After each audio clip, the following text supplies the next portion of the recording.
bande de petits temps. Aujourd'hui, la version MJ de la campagne voilà, donc mes joueurs ont fait une petite vidéo totalement incompréhensible où en gros ils étaient contents d'avoir joué.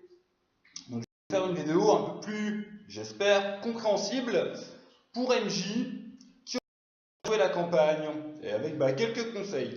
Donc effectivement, nous c'est une campagne qui nous a pris 1 an à rythme d'une partie tous les 15 jours, mais minimum, enfin on ne peut pas se permettre de faire moins, à 8 à 10 heures la partie. Donc l'architecture vraiment minimale de base, c'est les 3 bouquins de l'héritage des Harlocks, à savoir les lambeaux du destin, les cités damnées et les astres défunts. Autant vous le dire tout de suite, ça c'est le service minimum, je vous le déconseille, c'est assez inintéressant. Après on a la grosse campagne, là-dessus il faut rajouter le scénar de base du livre de base avec le père Corbeau, personnage qui réapparaît dans la campagne officielle, le scénar de l'écran, première édition, avec les slugs, j'arrive pas à les prononcer là, les espèces de serviteurs de Nécron, les œufs masticots cyber, personnages qui aussi réapparaissent plus tard dans la campagne, à 2 reprises. Bon, c'est important d'entrée de faire prendre contact vos joueurs avec cette race bien chiante. Ensuite, on a le scénario, j'oserais dire 0, le prologue, qu'on trouve dans l'excellente extension Disciples des dieux sombres. Et après, on a les 3 scénarios officiels. Donc déjà un petit point sur Dark Heresy. Mais qu'est-ce que c'est Dark Heresy? Donc Dark Heresy, c'est du Dark Space Up. Donc vous jouez au 41e millénaire. Il y a l'humanité qui a 2 doigts de disparaître. À savoir qu'il y a un grand tyran qui dirige tout ça, c'est ce qu'on appelle l'empereur Dieu. Donc un être immortel et surpuissant, condamné à rester sur son trône sur Terre. Parce qu'il est branché à plein de machines qui le maintiennent en vie. C'est une espèce de zombie bien dégueulasse, mais surpuissant. C'est le plus puissant sioniste de toute l'humanité. Dark Heresy, sinon pour faire simple, c'est très Moyen-Âge feudal dans l'ambiance. On est vraiment dans la Sainte Inquisition. D'ailleurs, dans le jeu, vous jouez des larbins des inquisiteurs, des acolytes de la Sainte Inquisition. Au niveau de qu'est-ce qui peut être joué, le panel est assez large. Dans les personnages un peu typés, on a donc c'est mon chien qui m'embête. On a donc les membres du Mechanicus, donc un ordre religieux qui prie le dieu machine. On a les sœurs de bataille, des espèces de nonnes guerrières, avec pouvoir saint de la foi. Ça dépote sa mère. Qu'après, on a les petits bâtards de sorciers qui normalement devraient finir sur le bûcher, mais qu'en fait ils bossent pour l'Inquisition pour niquer leurs compères. On a le petit voyou, le militaire. Après, on a des personnages un peu plus typés comme l'optionniste. Des navigators si vous utilisez l'extension Rogue Trader, chose que je conseillerais. Ça se passe dans le même secteur galactique et certaines infos de Rogue Trader sont utiles à Dark Heresy et inversement. Et des infos sur les Harlocks sont compris dans Rogue Trader. Je pense au scénario de l'écran de base. Bon, personnellement, j'ai bidouillé, enfin on reviendra dessus après. Tout ce beau monde, c'est par rapport au jeu de base, c'est une ambiance vraiment bien dark où donc la Sainte Inquisition a 3 ordres. 3 ordres majeurs, un qui traque les extraterrestres qu'on appelle Xenos, un qui traque les hérétiques, en gros tous les humains qui ne sont pas d'accord avec l'ordre établi, et un qui traque spécifiquement les démons. Voilà.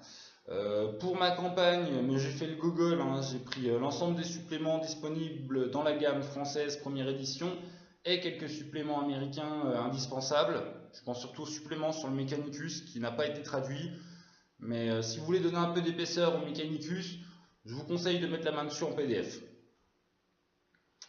Maintenant, venons-en un peu plus à la campagne en elle-même.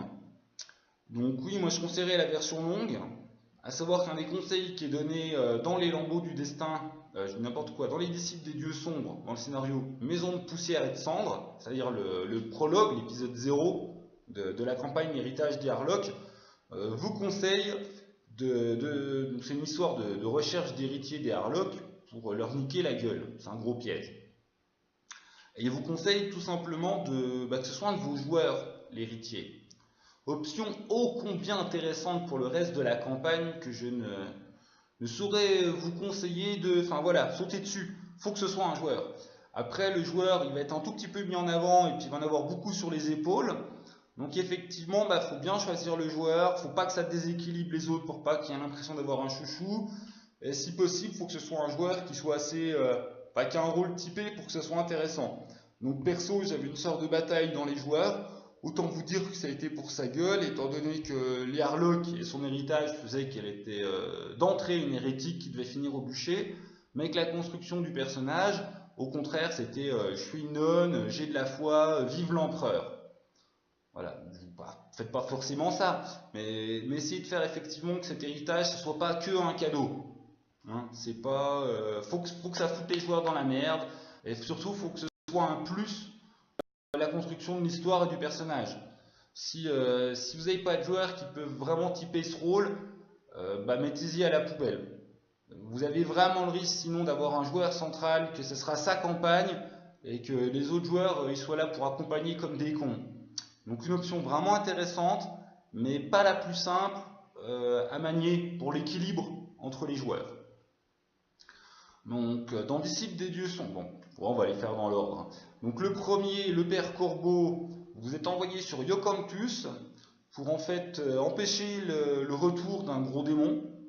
Vous pouvez pas littéralement l'empêcher, vous pouvez juste retarder le retour en faisant en fait que l'incarnation du gros démon, vous lui bottez le cul, et que le truc il repart un peu dans le Loir, puis il reviendra plus tard.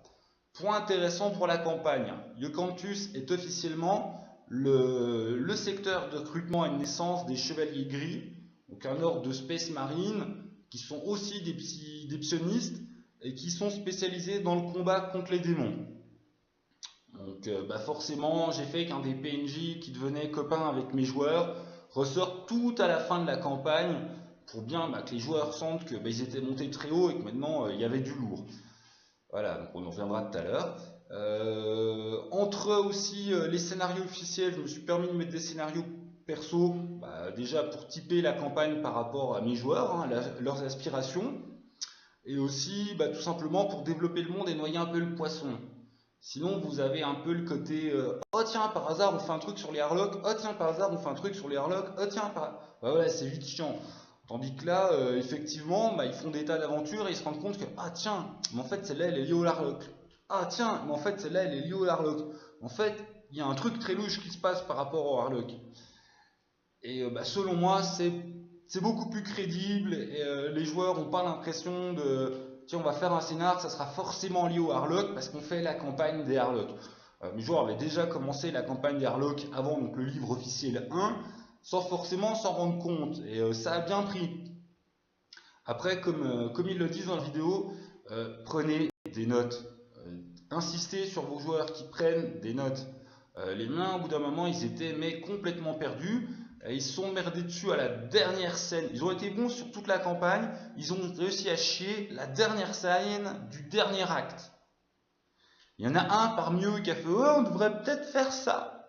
Les autres l'ont pas écouté, et ça a été la merde totale. C'est la vie. Donc ensuite, après le scénario de base sur Yocanthus, et donc empêcher le retour du père Corbeau, le retarder, je vous conseille d'enchaîner effectivement sur le scénario de l'écran, avec en fait une des races Xenos les plus intéressantes du secteur Calix, à savoir des espèces de serviteurs des Nécrons. Si vous n'êtes pas familier d'Arc Hérésie, ça ne vous parle pas. Des espèces d'hommes verts, qui ont une technologie de putain de bon niveau, qui sont invulnérables au pouvoir psychique, qui sont très violents physiquement, même leur larba de base, ce qui a fait que mes joueurs ont été confrontés à ça quand ils étaient encore à petit niveau de puissance. Il y en a la moitié qui a fini avec des jambes en moins. Et qui plus est aussi, eux-mêmes, ça leur renvoie la sensation de leur augmentation de puissance. C'est-à-dire plus tard dans le scénar, ils vont croiser des slots de base qui vont défoncer, voire des slots de bon niveau qui vont pouvoir rivaliser. Donc, par exemple, moi il y avait un assassin du Moritas, lui il se touchait le kiki de pouvoir rivaliser enfin avec de tels adversaires. Un mec du Mechanicus qui a commencé un peu comme petit savant, mais son trip c'était de finir Terminator Robocop. À la fin il était content, hein. Il faisait un gros truc d'effectivement 2 mètres de haut, bardé d'implants et lance-missiles dans tous les sens. Et donc qu'ils arrivent à sentir la puissance de l'opposition pour aussi se rendre compte de leur montée à eux en puissance. Donc entre tout ça, des petits scénarios perso, hein, pour noyer les poissons, tout ça. Si je me plains de tout ça, c'est horrible.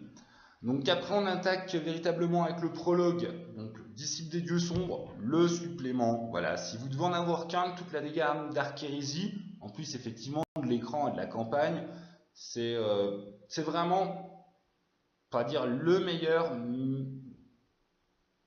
le meilleur à égalité avec le supplément sur l'Inquisition en fait. C'est le gros truc qui va développer toute l'adversité.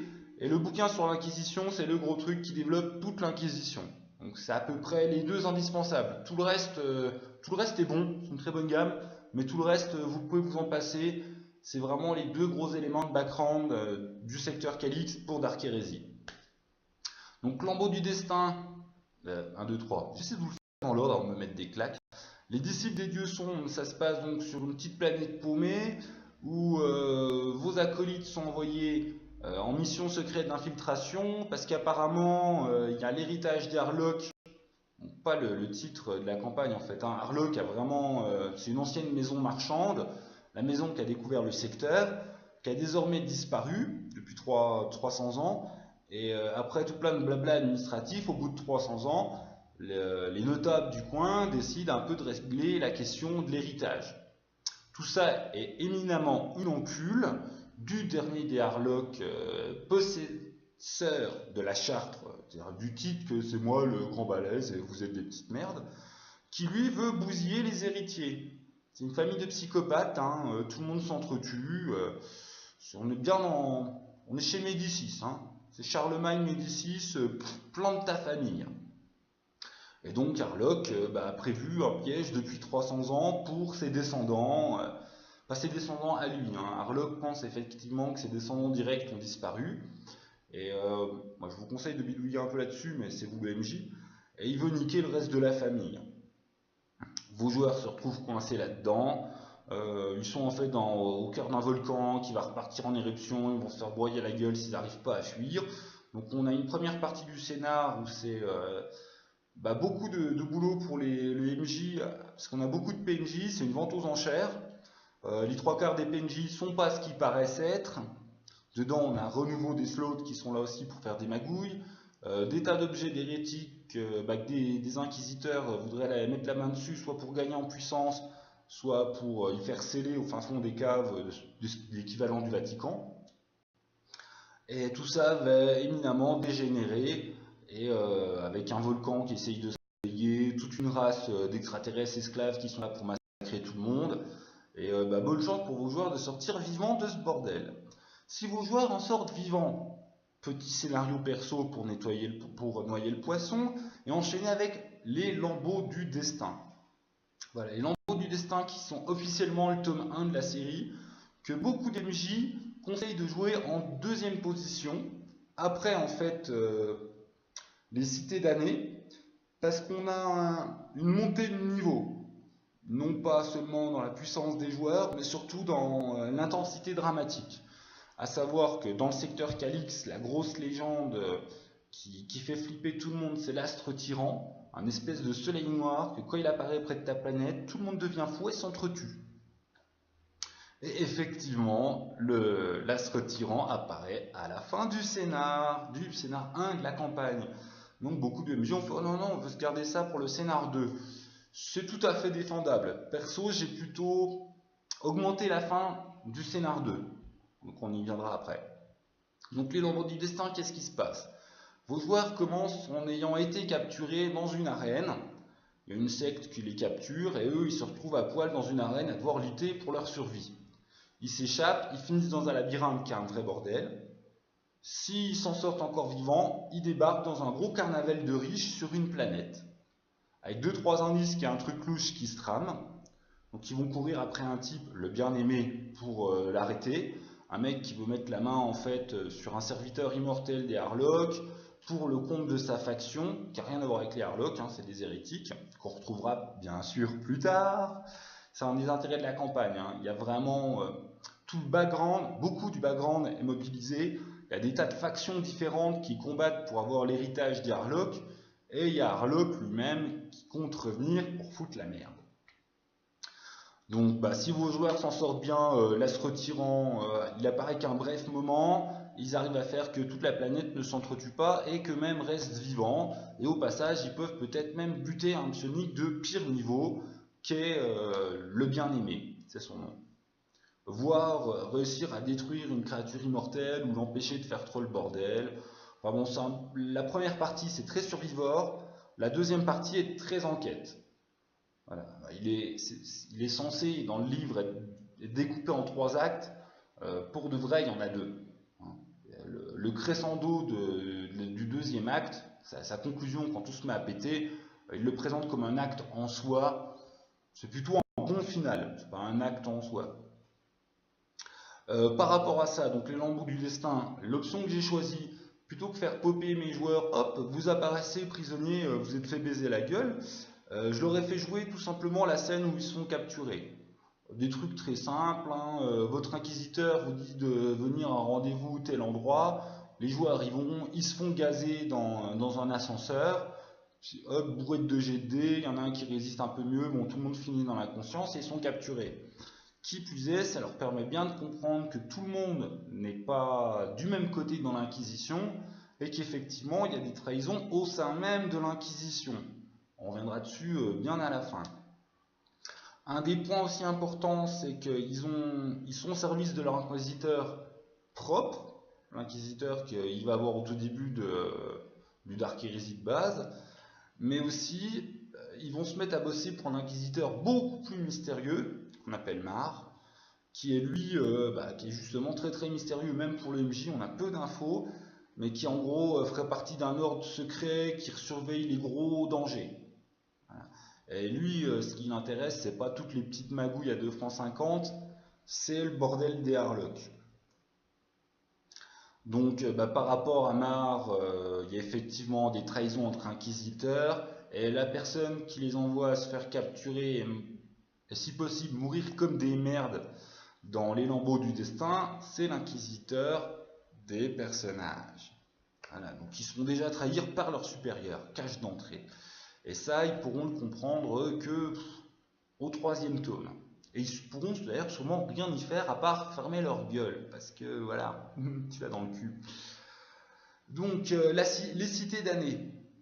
Perso, entre les lambeaux du dessin et les cités damnées, j'ai glissé un petit scénario perso, parce qu'on est qu'au début de la campagne et ils sentent pas encore l'horloge arriver, l'horloge, à savoir la pression du retour d'Harlock, qui en fait à partir du moment du disciple des dieux sombres, donc du scénario Maison des Poussières, le 0, il est censé s'écouler 13 mois.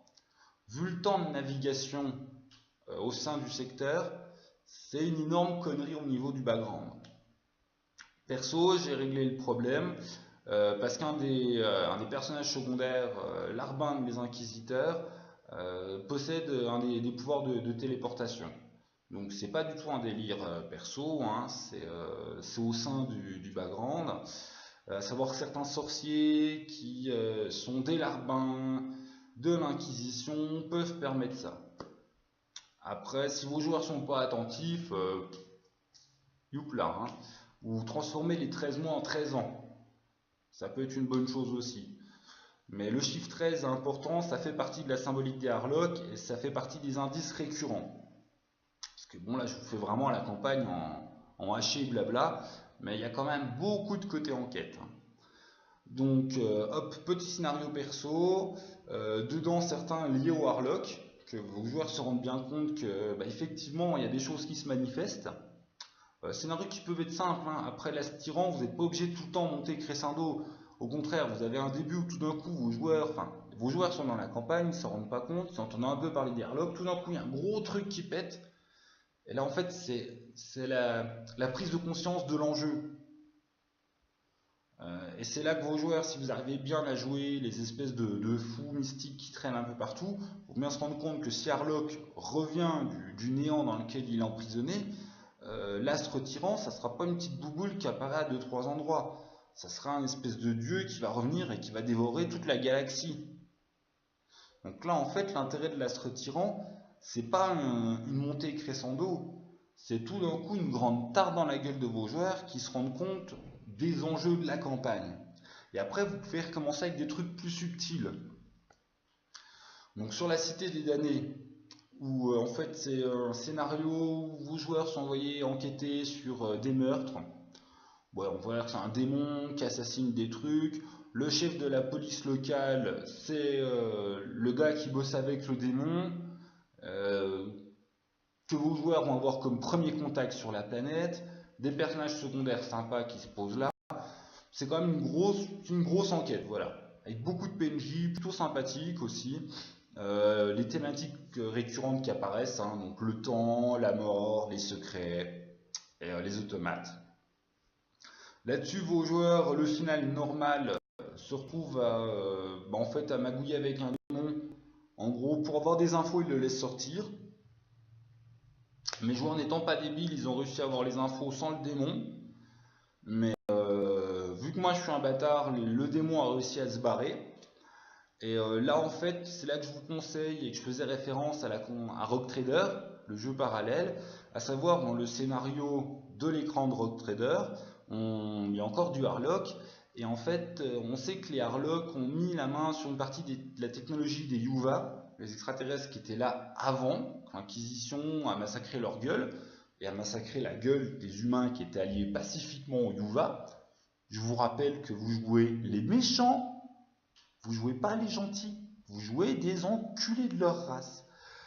Et donc, bon, bah, l'Empire humain, pas du tout sympathique, arrive, génocide tout le monde, les gentils extraterrestres, les gentils humains, on massacre la gueule à tout le monde. Et en fait, les Harlock arrivent à mettre la main sur certains titans, des espèces de robots de combat géants taille Goldorak plus, des Yuva. On a ça dans le scénario de l'écran de Rogue Trader. Perso, j'ai repris justement les caracs et cette idée que les Harlock avaient mis main basse sur certaines technologies Yuva pour coller ça à la fin des Astres défunts. Et le démon, une fois qu'il réussit à se libérer, déclenche le chaos avec le réveil du titan sur les cités, avec un titan qui massacre tout. Et donc il y a tout un endroit en fait que vos joueurs peuvent, une espèce de fausse piste sur lequel vos joueurs peuvent bien bloquer. À l'intérieur de la fausse piste, vous pouvez mettre une vraie piste, tout simplement parce que les titans Yuva ont une espèce de contrôle psychique. Bon après, bon, c'est vous le MJ, faites ce que vous voulez, mais effectivement, la fin des cités damnées peut et mérite d'être travaillée, surtout si vous avez des joueurs subtils, parce que le truc qui est prévu, c'est quand même un peu léger.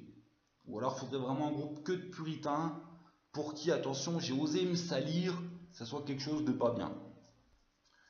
Mais vous voyez qu'avec des puritains, en fait, vous n'arriverez pas vraiment à faire tous les scénars parce qu'ils sont tellement non, je brûle tout le monde, ils vont rater des tas d'indices à des tas de moments. Vous pouvez pas jouer qu'un groupe de puritains. C'est bien niveau background, c'est pas réaliste au niveau jeu de rôle. Ça c'est dit. Donc après les cités d'années, bah, du coup, j'ai mis très peu de scénar perso au contraire, parce que bah, le temps mettait la pression, donc un tout petit scénar perso par rapport au Harlock sur la cité principale, ce qui a permis aussi de ne pas faire perdre de temps en voyage intergalactique ou de problèmes de téléportation, tout ça. Et après les astres défunts. Donc là c'est pareil, l'Inquisition se rend compte du niveau de problème. À cause de prophéties à la con, Mar pense que seuls vos joueurs peuvent arrêter Harlock. D'où aussi l'importance qu'un de vos joueurs soit effectivement le descendant d'Harlock, parce que seul le sang des Harlock peut arrêter les Harlock. Et à partir de là, bah, ils sont missionnés officiellement par l'Inquisition. Ils ont un niveau inquisiteur, même s'ils ne le sont pas encore. On leur file des vaisseaux spatiaux de la flotte impériale. Enfin là, on arrive directement.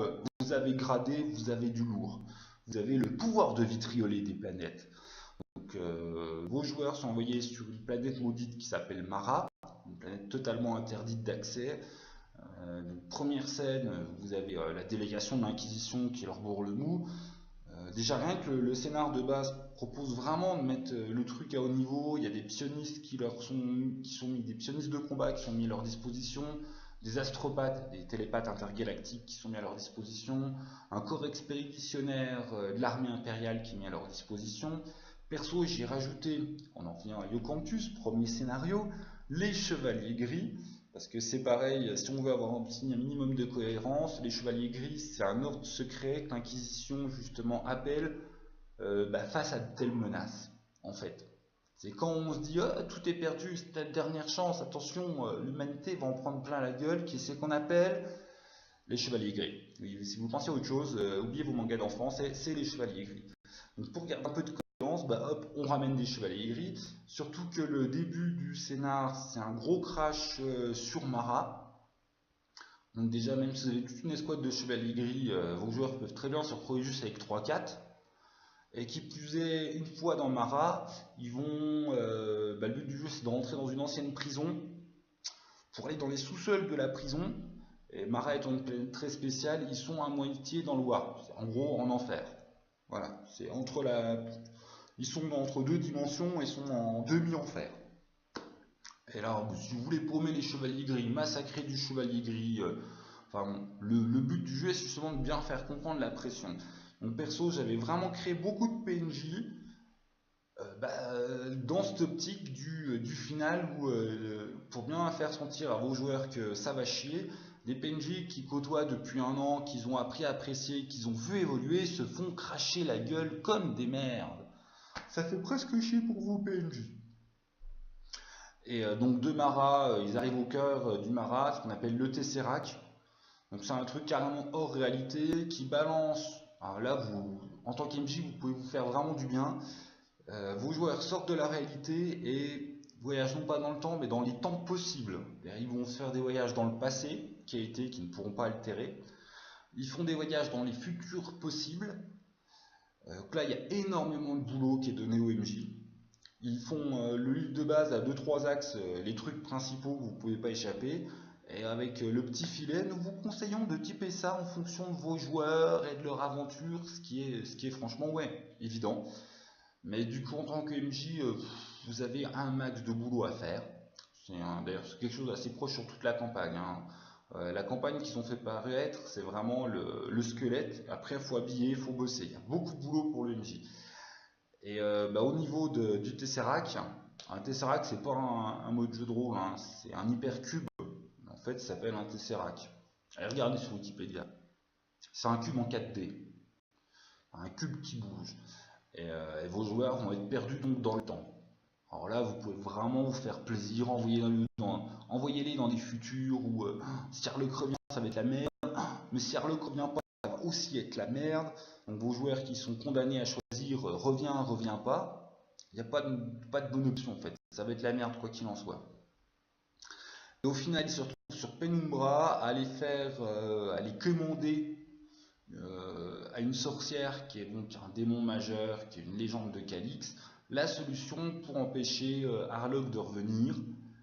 Et là, pareil, la fin officielle de la campagne, je vous la dévoile tout de suite, c'est oh mon dieu, il va revenir par une porte magique, il faut aller péter les piliers de la porte magique. Un an de jeu pour ça, vous avez joué les démolisseurs. Donc autant dire que j'ai carrément fait autre chose, mes joueurs ont refranchi la porte magique, ont été confrontés à Harlock lui-même. C'est quand même toute une campagne sur le retour d'un mec, et le mec qui le voit même pas dans la version officielle, a peu d'intérêt. Voilà, c'est là que mes joueurs ont eu l'impression de chier le truc parce qu'ils n'ont pas réussi à l'arrêter. Effectivement, il y avait une manière psychologique de réussir à l'arrêter, qu'ils avaient eu plein d'indices sur la psychologie d'Harlock depuis le début. Là où je me dis que je suis pas une telle pute que ça, c'est qu'un des joueurs y a pensé, mais mon troupeau de bourrins a préféré bourriner et ils se sont fait défoncer la gueule. Voilà, ce qui fait, c'est cool pour nous, on peut faire le deuxième arc avec Harlock revenu, tout ça, c'est sympa pour nous. Mais après, vous, amis MJ, à vous de voir comment vous voulez faire ce final.